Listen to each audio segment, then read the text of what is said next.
भक्तवांशा कल्पतरु भगवान श्री सीताराम जी महाराज एवं उनका ही दिव्यवांगमय स्वरूप श्री रामचरितमानस की परम पावनी कथा को बारंबार प्रणाम वंदन करते हुए परम अनंत संत वीर बलवंत भक्त शिरोमणि श्री हनुमान जी महाराज के पावन चरणों में बारंबार वंदन करते हुए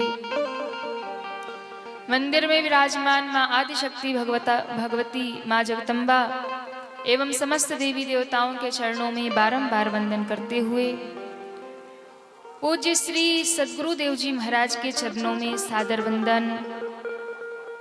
कथा प्रांगण में विराजमान भक्ति शक्ति स्वरूपा माताएं बहनें भाई लोग, उपस्थित समस्त ग्रामवासी क्षेत्रवासी भगवत कथानुरागी श्रद्धालु श्रोता भक्तजन, आप सभी को व्यासपीठ की ओर से बहुत बहुत साधुवाद देते हुए सिया राम में सब जग जानी करहूँ प्रणाम जोर जुगपानी के पावन भाव से आप सभी के हृदय में विराजमान अपने आराध्य श्री भगवान को बारंबार प्रणाम करते हुए जिनके माध्यम से हम और आप सभी को मंगलमयी नवदिवसीय श्री राम कथा प्राप्त हुई, ऐसे श्री श्री 1008 सीताराम यज्ञ समिति पहाड़ तल्ली श्री श्रीकांत मंडल मुखिया जी, श्री छत्रधारी मंडल उप मुखिया जी, समस्त ग्रामवासी क्षेत्रवासी एक बार सबके लिए जोरदार तालियां बजाएंगे।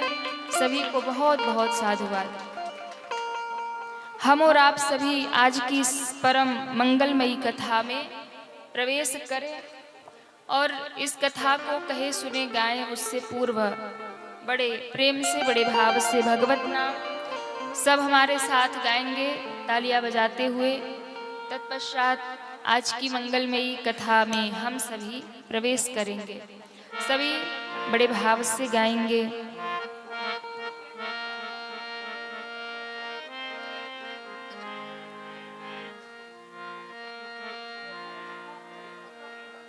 मेरे तो आधार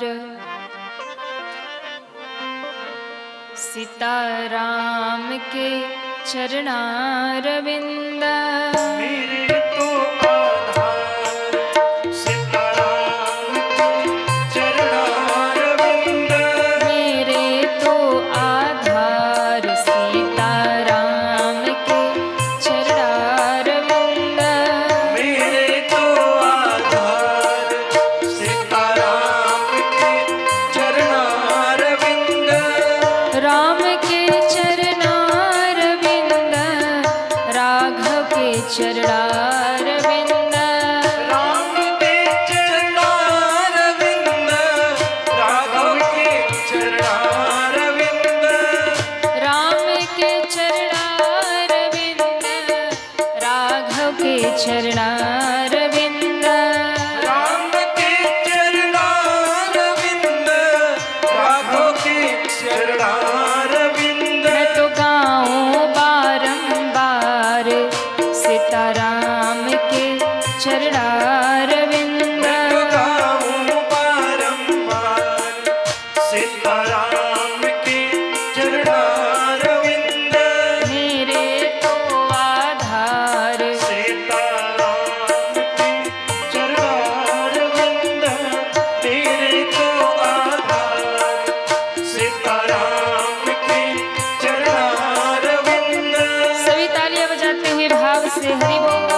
चरणारविंद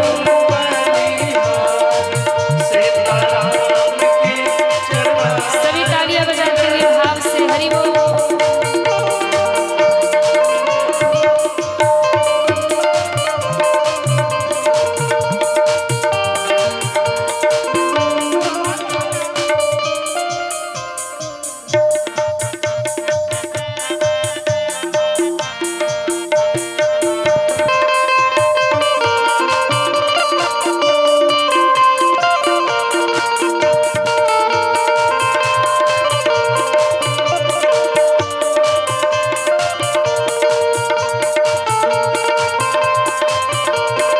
हरि बोल।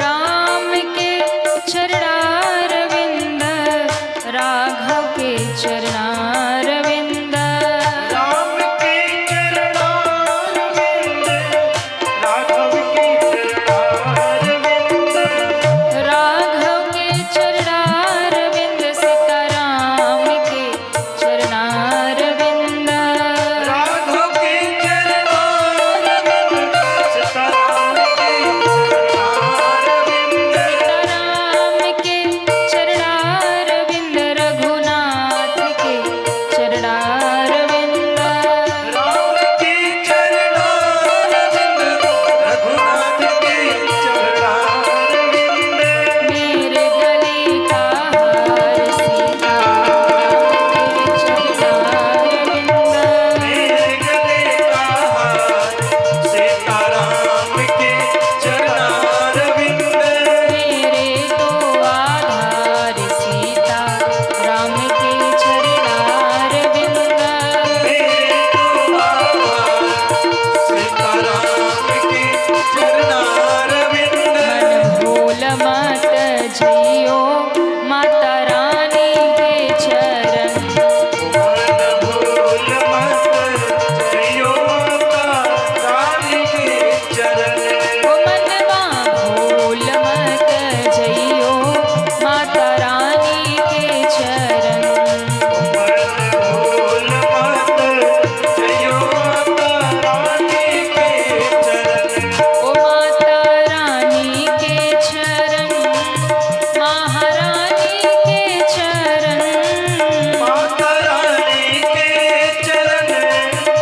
प्रसन्न हो जाए। उठाइए दोनों हाथ और तालियां बजाते हुए हरि बोल। जय हो।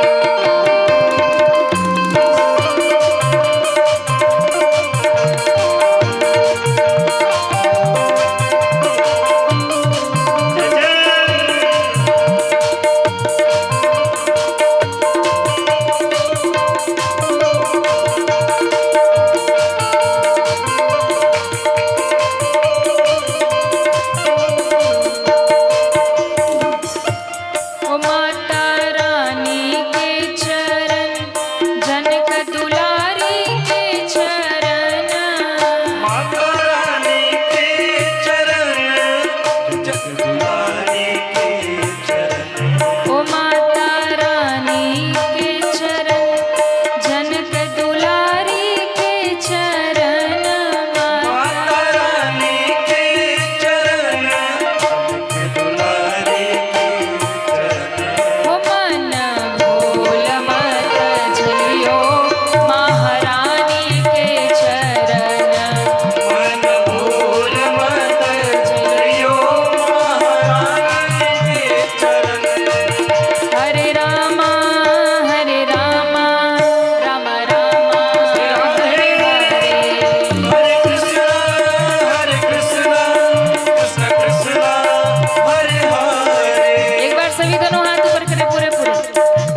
हो बाल कृष्ण भगवान की जय हो जय जय श्री सीताराम जय जय श्री सीताराम जय जय श्री सीताराम।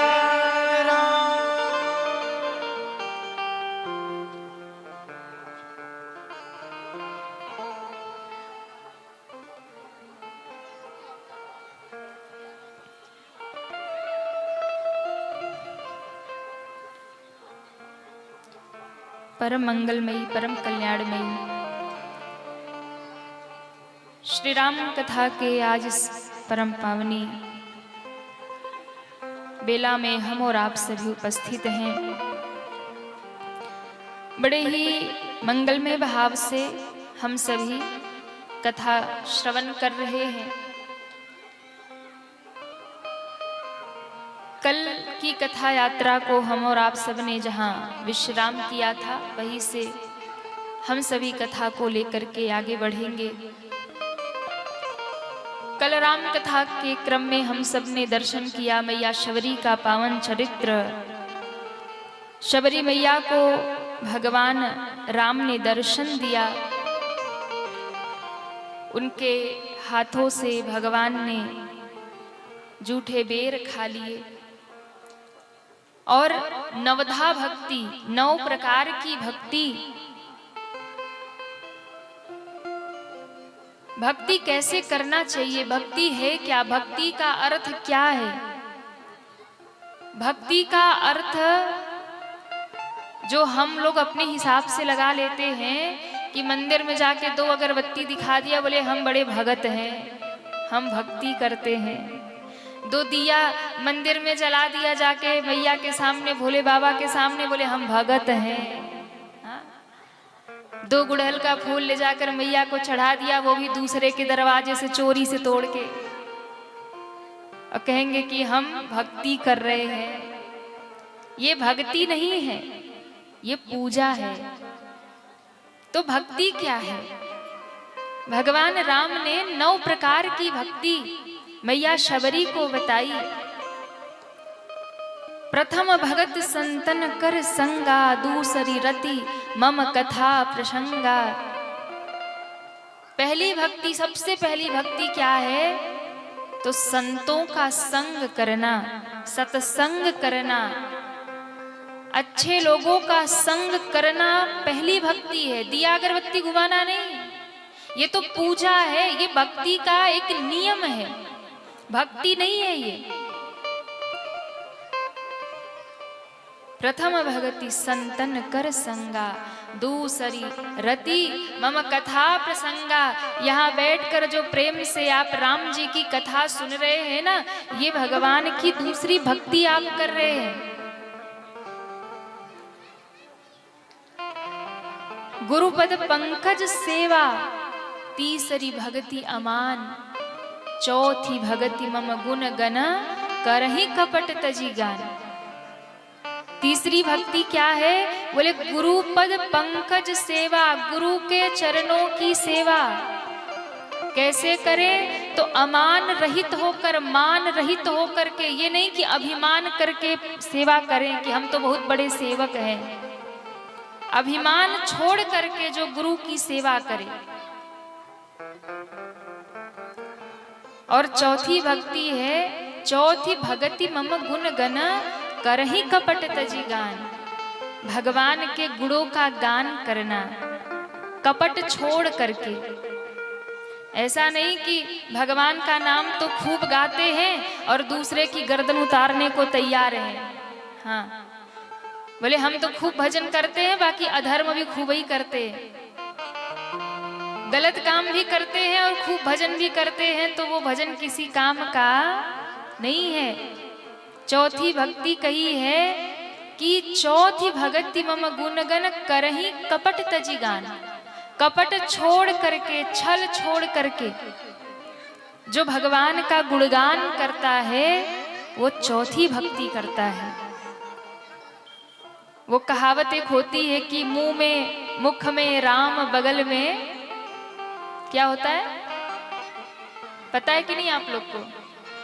मुख में राम बगल में, हाँ पता तो है, ज्ञानी लोग हैं। तो ये वाली भक्ति नहीं होनी चाहिए कि आगे से राम राम करो और पीछे से गर्दन उतारने को तैयार रहो कि कोई मिले उसे ठग ले, कोई मिले उसे लूट ले। अब मुख में खूब राम राम कर रहे हैं। हमने देखा है कईयों को बड़े तिलकधारी होते हैं, बड़े छापधारी होते हैं, खूब भक्ति भजन करते हैं, रोज मंदिर ही पहुंचे रहते हैं, रोज भंडारा ही करवाते रहते हैं, पर समय आने पर दूसरों को धोखा भी दे देते हैं, समय आने पर दूसरों को लूट भी लेते हैं, समय आने पर दूसरों का घर बर्बाद भी कर देते हैं। तो भैया ध्यान रखना, भक्ति तो रावण भी करता था, भक्ति तो रावण भी करता था। रावण से बड़ा भक्त कौन होगा? महादेव स्वयं उसकी पूजा लेने के लिए लंका में स्वयं महादेव कैलाश छोड़ करके पधारते थे, उसके घर आते थे पूजा करवाने। इतना बड़ा भक्त रावण था। रावण से बड़ा भक्त कौन होगा? त्रिपुंड लगा करके जब शिव तांडव स्तोत्र गाता था तो महादेव भी झूमने लगते थे। वाह वाह चेला, क्या स्तोत्र गाया तुमने। ऐसा भगत रावण था, लेकिन कर्म उसका बहुत गंदा था, सो अंत में राम जी के हाथों मारा गया। इसलिए कर्म अच्छा रखिए। भक्त तो रावण भी था, भक्ति तो रावण भी करता था। तो भक्ति कैसे करना है? छल और कपट छोड़ करके जो राम जी का भजन करेगा, जो राम जी की भक्ति करेगा, वही राम जी को जीवन में प्राप्त करेगा, छल छोड़ करके। तो 9 प्रकार की भक्ति बता करके शबरी को गति दे करके मेरे राम जी आगे बढ़े। किष्किंधा में आगमन, सुग्रीव से मित्रता, बाली का वध, अंगद को युवराज पद देने के बाद तब भगवान ने कहा अब जानकी की खोज करवाओ। 10 दिशाओं में बंदर भालू भेज दिए गए और जानकी मैया का अन्वेषण शुरू हो गया, खोज शुरू हो गई। सीता मैया को ढूंढने पदुम 18 जूथब बंदर निकल पड़े। लेकिन समस्या ये है कि सीता मैया को किसी ने देखा नहीं। ये कीर्तन की आवाज थोड़ी कम करवा दीजिए, बहुत तेज आ रही के डिस्टर्ब हो रहा। बोलिए रामचंद्र भगवान की जय हो।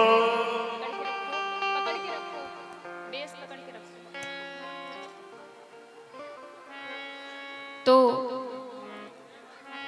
10 दिशाओं में बंदर भालू गए, किसी ने सीता मैया को देखा नहीं है, पर सब ढूंढने निकल गए।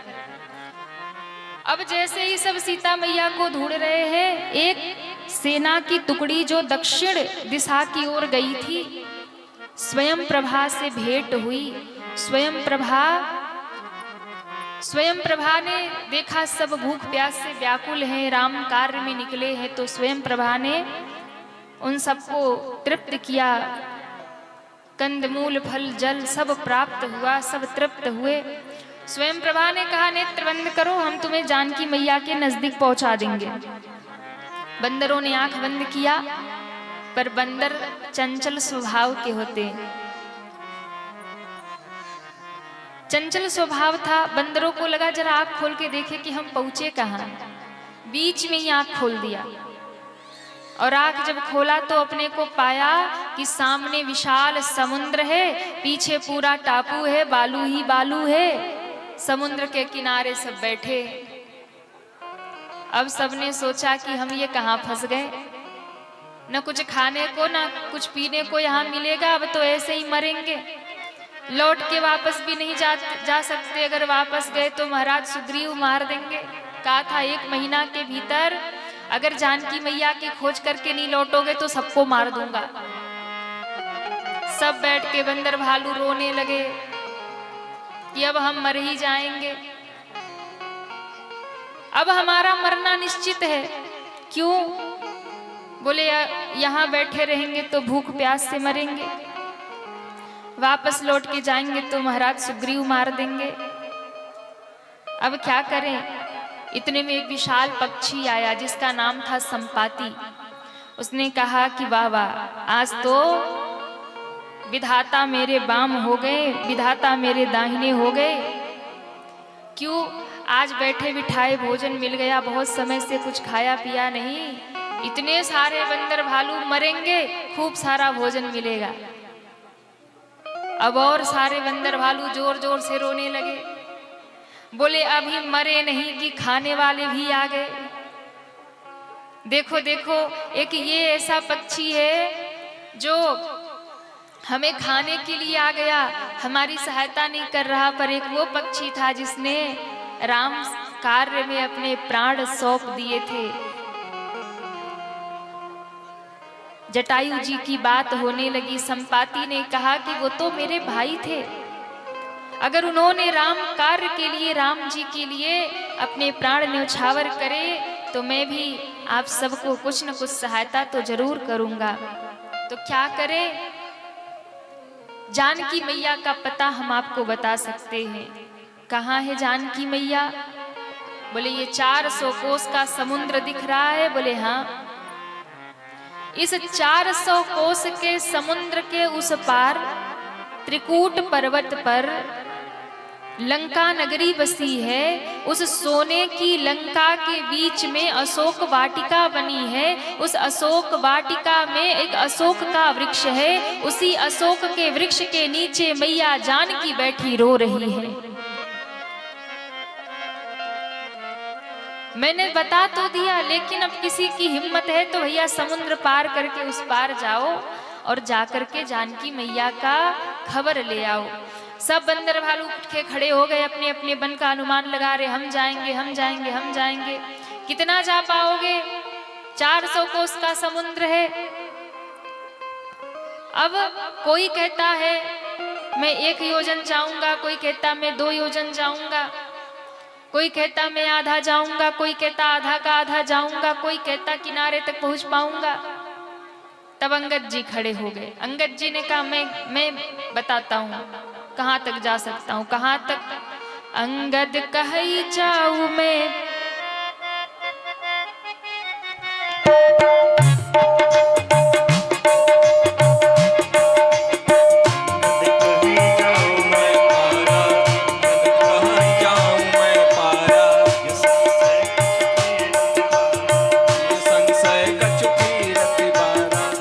झाबवंत जी ने अंगद जी की ओर देखा, क्या बोल रहे हो? कहा हम पार चले जाएंगे पर लौट करके नहीं आ पाएंगे। जामवंत जी ने कहा कि जब आप लौट के नहीं आएंगे तो फिर जाने का कोई मतलब नहीं है, आप बैठ जाइए। बैठ गए। कौन जाएगा उस पार? कौन सीता मैया की खबर लगाएगा? कौन पता लगाएगा? आप लोग कहिए, समुद्र के उस पार लंका में कौन जाएगा? कहिए ना, कौन जाएगा? नहीं पता? हनुमान जी। क्यों? हनुमान जी का अवतार ही राम कार्य के लिए हुआ है। सारे बंदर भालू हनुमान जी के पास पहुंच गए और हनुमान जी को घेर लिया। सब हनुमान जी को जगाना शुरू करते हैं। जामवंत जी ने कहा हनुमान उठ के खड़े हो जाओ। क्यों? कहीं ऋक्षपति सुनो हनुमाना, का चुप साधी रहे बलवाना, पवन तनय बल पवन समाना, बुद्धि विवेक विज्ञान निधाना, कवन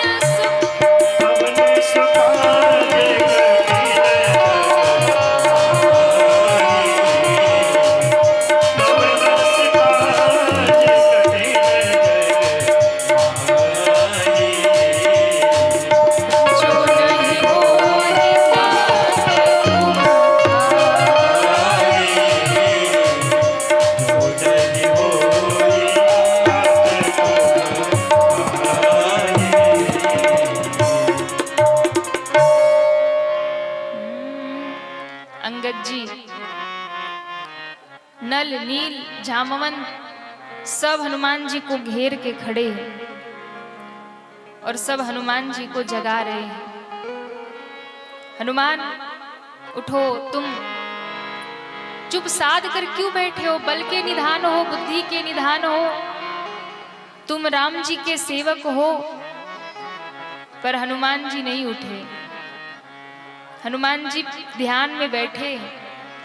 क्यों? हनुमान जी दुनियादारी की बात नहीं सुनते। यहां प्रशंसा हो रही है, बल के बुद्धि के खजाना हो, विज्ञान के निधान हो, विवेक के खजाना हो, उठो राम कार्य करो। हनुमान जी नहीं जाग रहे, क्योंकि हनुमान जी बस एक बात सुनते हैं और वो है राम जी का नाम। राम नाम के सिवा और हनुमान जी कुछ नहीं सुनते। राम कार्य करते हैं और राम नाम सुनते हैं। तो हनुमान जी महाराज ध्यान में बैठे हैं। खूब जगाया, जामवंत जी ने नहीं बोले। तब जामवंत जी समझ गए, बोले ऐसे नहीं उठेंगे। क्यों? बोले जो जिस धुन में ये बैठे हैं ना, वही धुन इनको लगानी होगी, तब ये जागेंगे। हम लोग भी उसी धुन में जब रंगेंगे ना, तब ये जागेंगे। तो क्या करे?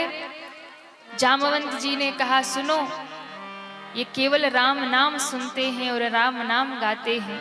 हम लोग भी अगर राम नाम गाएंगे तो हनुमान जी हमारी ओर देखेंगे। हनुमान जी के मंदिर में जाइए तो वहां जाकर के इधर उधर की दुनियादारी की बात मत करिए। अगर हनुमान जी को प्रसन्न करना है तो बस एक उपाय है, सीताराम धुन गाइए, हनुमान जी एकदम प्रसन्न हो जाएंगे। आप कितना भी पुकारते रहो, कुछ भी करते रहो हनुमान जी को, हनुमान जी नहीं सुनेंगे, ध्यान ही नहीं देंगे। लेकिन अगर आप भाव से सीताराम धुन गाने लग गए तो हनुमान जी तुरंत आँख खोल के देखेंगे, भैया कौन आ गया। हाँ, तुरंत हनुमान जी की दृष्टि आप पर चली जाएगी। तो इसलिए आज सबने घेर लिया और घेर करके राम हनुमान जी को सबने राम नाम धुन गाना शुरू कर दिया। तो कौन कौन चाहता है कि हनुमान जी हम पर प्रसन्न हो जाए? उठाइए दोनों हाथ। वाह! तो भैया एक ही धुन लगाना होगा। राम नाम धुन लागी, जय हो। राम नाम धुन लागी, लागी रे मोहे लागी रे, राम नाम धुन लागी मोहे लागी रे। राम नाम धुन लागी, लागी रे मोहे लागी रे। राम नाम धुन लागी, लागी रे मोहे लागी रे। राम नाम धुन लागी, लागी रे मोहे लागी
राम नाम धुन लागी रे मोहे लागी, दर्शन की आशा जागी रे मोहे जागी। बोलिए रामचंद्र भगवान की जय हो।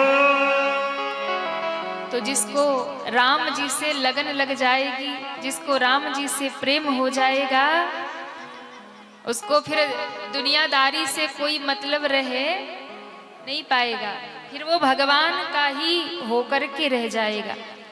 तो आज हनुमान जी को जगा रहे हैं जामवंत जी, लेकिन नहीं जागे। पर जब कहा राम काज लगी तब अवतारा, सुनत ही भयो। अरे थोड़ा शांति बना लो। एक तो 8:30 बजे से आना शुरू करते हैं और फिर 10 बजे तक खूब हल्ला करते हैं। बैठने को जगह ही नहीं मिल रही, इतना बड़ा पंडाल है। अरे बैठ जाओ मैया, कहीं बैठ जाओ। ढूंढ ढूंढ के अपनी सखी को वही घुसेंगी जहां वो बैठी होगी। ये पहाड़ तल्ली वाले खतरनाक है। अब हम ये बात बोल बोल के थक गए हैं, अब नहीं बोलेंगे। बताओ, मैयाओं को खाली घुसना है, जगह रहे ना रहे, एक दूसरे के ऊपर चढ़ के सब शांति से बैठ जाओ। जो खड़े बैठो सब बैठो। अब बच्चों को बिल्कुल शांत कराइए।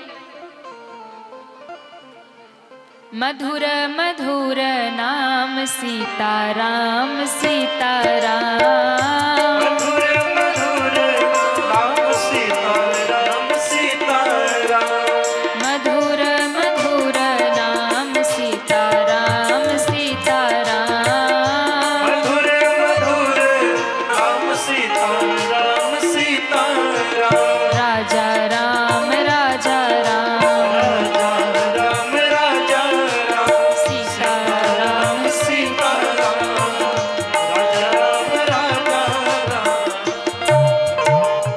बोलिए हनुमान जी महाराज की। जय हो। हनुमान जी को जब कहा कि आपका अवतार धरती पर राम कार्य करने के लिए हुआ है, तब हनुमान जी उठ करके खड़े हो गए, पर्वत के समान आकार बना लिया, लगे गरजने, लगे तड़कने। हनुमान जी ने कहा जामोन जी बताइए क्या करूं? समुद्र को लांघ जाऊं, लील जाऊं, लंका उखाड़ लाऊं, रावण को मार डालूं, क्या करूं? जामवंत जी डरने लगे कहीं ऐसा ना हो कि रावण को ही मार आवे, सारी राम कथा यही पूरी हो जाएगी। जामोन जी ने कहा नहीं नहीं नहीं हनुमान जी, ये सब मत करना, फिर एक काम करना। क्या? सीत ही देखी कहूँ सुधियाई, इतना करी हो तात तुम जाए। हे तात, बस इतना करना है, जानकी मैया को देख करके लौट आइए, और कुछ नहीं करना। हनुमान जी बड़े प्रसन्न हुए और प्रसन्न होकर के हनुमान जी फिर से छोटे हुए और हनुमान जी ने सबको प्रणाम किया और प्रणाम करके सबको कहा मैं जल्द ही लौट कर आऊंगा, आप सब मेरी प्रतीक्षा करना, आप सब मेरा इंतजार करना। कह करके यह कही नाई सबनी कहू माथा, सबको प्रणाम करके हनुमान जी ने कहा जय श्री राम, जय श्री राम।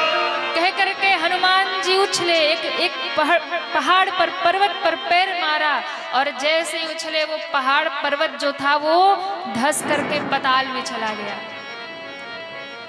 हनुमान जी उड़े आकाश में। और देखो हनुमान जी ने पर्वत पर पांव क्यों मारा? बोले जितने देवता हैं ना, सब डर के मारे, रावण के डर के मारे सब पाताल में छुपे थे। तो हनुमान जी ने पैर मारा कि पत्थर पाताल में धस गया, पाताल हिल गया। देवताओं को लगा कि हो क्या रहा है, कोई भूकंप आ गया कि रावण आ गया, क्योंकि रावण भी चलता था तो धरती डगमगाती थी, भूकंप आता था। कई बार लोग कहते हैं ना कि महाराज आजकल इतना भूकंप क्यों आता है? तो ध्यान देना, उस समय तो एक रावण था, धरती पे चलता था तो धरती डगमगाती थी। आज तो न जाने कितने रावण हैं, चलेंगे तो भूकंप ही तो आएगा। हाँ, जोर से बजा लो ताली, पता तो चले पंडाल में कोई बैठा है। एक रावण चलता था तो छलक दसानन डोलत अवनी डगमग डगमग डगमग करती थी। आज तो घर घर में रावण है। और आजकल के बच्चों को क्या कहें, आजकल के बच्चे बड़े गर्व से कहते हैं मैं रावण हूँ। हाँ, आजकल राम बनने में किसी को गर्व नहीं हो रहा, आजकल रावण बनने का बड़ा ट्रेंड चला है। युवा बच्चे आजकल, कईयों ने तो अपने वो बाइक ले ली, बुलेट ले ली तो वो लिखवा दिया रावण, बड़े गर्व से। बताओ, बहुतों को देखा हमने अपनी गाड़ियों पे लिखवा लेते रावण। अरे बनना है तो राम बनो, पर रावण बनने का शौक आ गया, बड़ा ट्रेंड चला आजकल के बच्चों में रावण बनने का। रावण बड़ा अच्छा था, रावण का आदर्श अपना रहे हैं, राम तो बन नहीं पाए तो रावण बनने चल पड़े। ध्यान रखिएगा, अगर अपने बच्चों को बनाना ही है तो रावण मत बनाओ, अपने बच्चों को बनाना है तो राम बनाओ, सारे जगत में जय जयकार हो जाएगी। उन्हें राम का आदर्श सिखाओ, राम की मर्यादा सिखाओ। और अगर उन्हें राम का आदर्श, राम की मर्यादा नहीं सिखाओगे तो फिर वही हालत होगा जो आज समाज में हो रहा है। बड़े ध्यान से सुनो, बड़ी महत्वपूर्ण बात हम आपको बता रहे हैं। अपने बच्चों को अगर राम नहीं बनाओगे तो वो रावण ही बनेंगे। इसलिए बहुत जरूरी है अपने बच्चों को राम बनाओ, राम के विषय में बताओ, राम कृष्ण का आदर्श सिखाओ, नहीं तो आपके बच्चे रावण ही बनेंगे। आज के बच्चों को ये पता है कि सलमान खान कौन है, शाहरुख खान कौन है, जितने भी फिल्म इंडस्ट्री के हीरो हीरोइन हैं उन सबका नाम आजकल के बच्चों को पता है, लेकिन उन्हें ये नहीं पता है कि राम कौन थे, कृष्ण कौन थे, हनुमान कौन थे, महाराणा प्रताप कौन थे, आज उन्हें नहीं पता है। वीर शिवाजी कौन थे, आज उन्हें नहीं पता है। क्यों नहीं पता है? क्योंकि माँ बाप ने उन्हें रामायण, गीता, भागवत, अपने महापुरुषों का इतिहास पढ़ाया ही नहीं, बताया ही नहीं। आजकल के माँ बाप अपने छोटे छोटे बच्चे बच्चियों से रील बनवाते हैं इंस्टाग्राम पे, उन्हें नचवाते हैं रील में। इससे तो बेहतर है कि उन्हें रामायण, गीता, महाभारत पढ़ाओ, रामचरितमानस पढ़ाओ, उन्हें अच्छे संस्कार दो। उन्हें दुनिया भर के लोगों के विषय में बताते हो, उन्हें बताओ राम कौन थे, कृष्ण कौन थे। नहीं तो दुर्दशा भारत की भी हो जाएगी और दुर्दशा आपकी भी हो जाएगी। जिसके बच्चे बिगड़ जा रहे हैं ना, जाकर के उनसे पूछो। अभी एक सोशल मीडिया पे बहुत मामला चल रहा है, क्यों जरूरी है बेटियों के लिए, क्यों जरूरी है धर्म की, शास्त्र की शिक्षा बेटों के लिए, क्यों जरूरी है धर्म और शास्त्र की शिक्षा। वो है ना, एक महाकुंभ में माला बेच करके वायरल हो गई, नेम फेम मिल गया, मोनालिसा क्या नाम है उसका, माला बेच करके फेमस हुई और फिर थोड़ी सी फेम क्या मिल गई तो फिर माँ बाप के ही विरोध में जाकर के दूसरे धर्म में, मुस्लिम धर्म में विवाह कर लिया। और जब खुद ही फंसने लगी हर चीज में तो माँ बाप को दोषी ठहराने लगी, माँ बाप को गलत बताने लगी। और माँ बाप को जब गलत बताया तो फिर लोग गालियां देने लगे, उसे उल्टा सीधा कहने लगे, जो माँ बाप की ना हुई वो किसकी होगी, ये वो। तो फिर अपने आप को बचाने के लिए फिर राधा कृष्ण का नाम लेने लगी।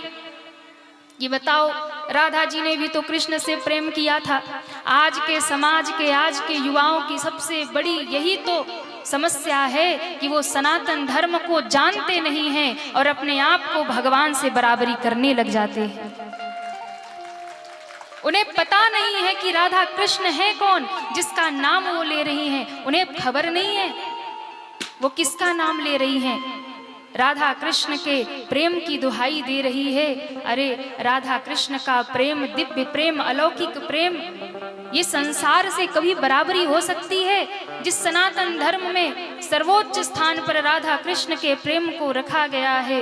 उद्धव जैसे ज्ञानी भी चरणों में लोटपोट हो गए, उन राधा कृष्ण का नाम ले रही है। उन्हें पता नहीं है राधा कृष्ण है कौन, और यदि पता होता तो आज ये जो कृत्य किया है, दूसरे धर्म में जाकर के माँ बाप का विरोध करके विवाह किया, ये कृत्य कभी ना करती। ठीक है, जो भी किया वो उसका निजी जीवन है, उसमें हमें कुछ नहीं कहना है। लेकिन मैं इतना कहूंगी कि सोशल मीडिया पे वायरल हो गई, ज्ञान है नहीं, दूसरे धर्म में फंस गई, कल तक बोलना नहीं आता था और आज बड़े बड़े भाषण दे रही है। लेकिन मैं एक बात कहूंगी, ठीक है, जो भी तुम्हारा निर्णय था, दूसरे धर्म में गई, विवाह किया, जो किया सो किया, लेकिन हमारे धर्म पर, हमारे सनातन पर और हमारे भगवान पर बोलने का तुम्हें कोई अधिकार नहीं है। किसने दिया तुम्हें ये अधिकार कि तुम हमारे भगवान का नाम ले रही हो? किसने दिया ये अधिकार कि तुम हमारे सनातन धर्म पे उंगली उठा रही हो? माता पिता को गलत ठहराया कि चलो माँ ऐसी थी, पिता ऐसा था, ये था वो था, कल तक तो कुछ ऐसा नहीं था। खुद से नहीं बोल रही है, बुलवाया जा रहा है। ऐसा ब्रेन वॉश कर दिया गया है कि अभी माता पिता पर उंगली उठा रही थी, अब सनातन धर्म को टारगेट किया जा रहा है। उसने कह दिया कि राधा जी ने कृष्ण जी से प्रेम किया तो नहीं पूछा कि तुम हिंदू हो कि मुसलमान हो। ये शब्द मुझे व्यासपीठ से भी कहने में अच्छा नहीं लग रहा है, पर मैं इतना कहूंगी कि सोशल मीडिया फेम दे सकता है, ज्ञान नहीं दे सकता है। ज्ञान तो गुरु के चरणों में बैठने से ही प्राप्त होता है, ज्ञान नहीं दे सकता। अरे थोड़ा सा अपने धर्म शास्त्र को जान लिया होता, संतों की वाणी सुन ली होती, तो आज ये जो अनर्गल प्रलाप कर रही है ना, ये नहीं करती। 1400 साल पहले इस्लाम धर्म स्थापित हुआ, इसके पहले इस्लाम नहीं था। हमारे कृष्ण द्वापर युग में आए थे, कन्हैया द्वापर में आए थे 5000 वर्ष पहले, जब उन्होंने गीता का ज्ञान कुरुक्षेत्र में खड़े होकर के अर्जुन को दिया। उन्होंने अपने मुख में ब्रह्मांड का दर्शन अपनी मैया यशोदा को करवाया। उस समय इस्लाम नहीं था, उस समय केवल और केवल एकमात्र सनातन धर्म था। और ध्यान देना सनातनियों, सनातन धर्म, जब इस संसार में कोई पंथ कोई धर्म नहीं था, तब एकमात्र सनातन धर्म था। आज भी सनातन धर्म है, और आगे जब संसार भी नहीं रहेगा, कोई धर्म नहीं रहेगा, तो एकमात्र सनातन धर्म ही रहेगा। वही शाश्वत है, सनातन धर्म शाश्वत है। इसलिए ये शब्द जब से मैंने सुना, मेरे हृदय में बड़ी पीड़ा है कि जो लोग कुछ नहीं कर पाते हैं, फिर वो राधा कृष्ण का नाम लेने लग जाते हैं। ये बहुत बड़ी विडंबना है। मैं व्यासपीठ से निवेदन करती हूँ, अपने बच्चों को संस्कार दीजिए, अपने बच्चों को बताइए राम कौन है, कृष्ण कौन है।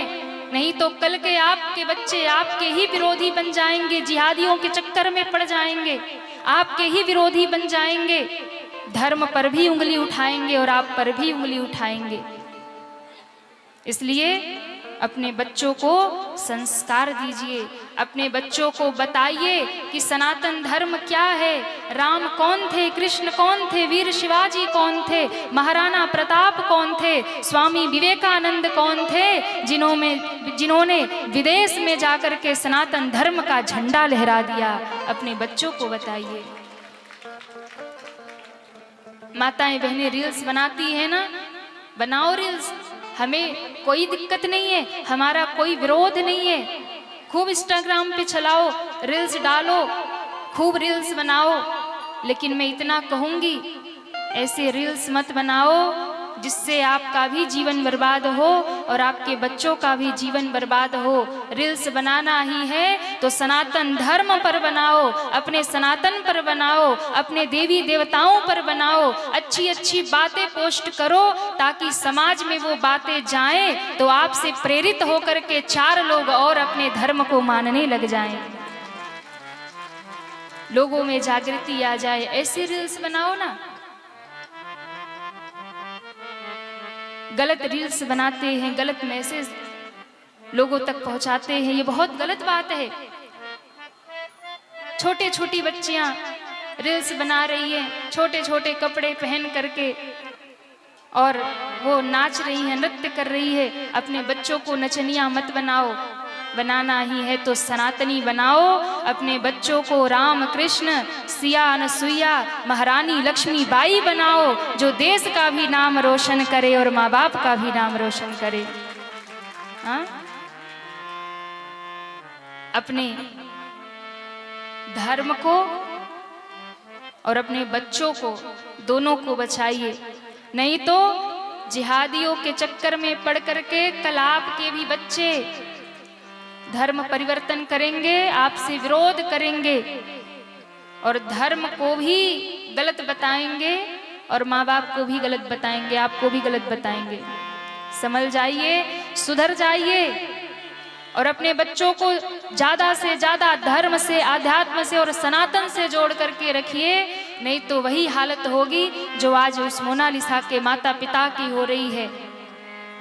माँ बाप आज रो रहे हैं पर कुछ कर नहीं पा रहे हैं। अगर आप अपने बच्चों को सनातनी नहीं बनाएंगे, आप अपने बच्चों को नहीं जगाएंगे, तो आप अभी ऐसे ही रोते रह जाएंगे और कुछ कर नहीं पाएंगे और जिहादी अपना काम करके निकल जाएंगे।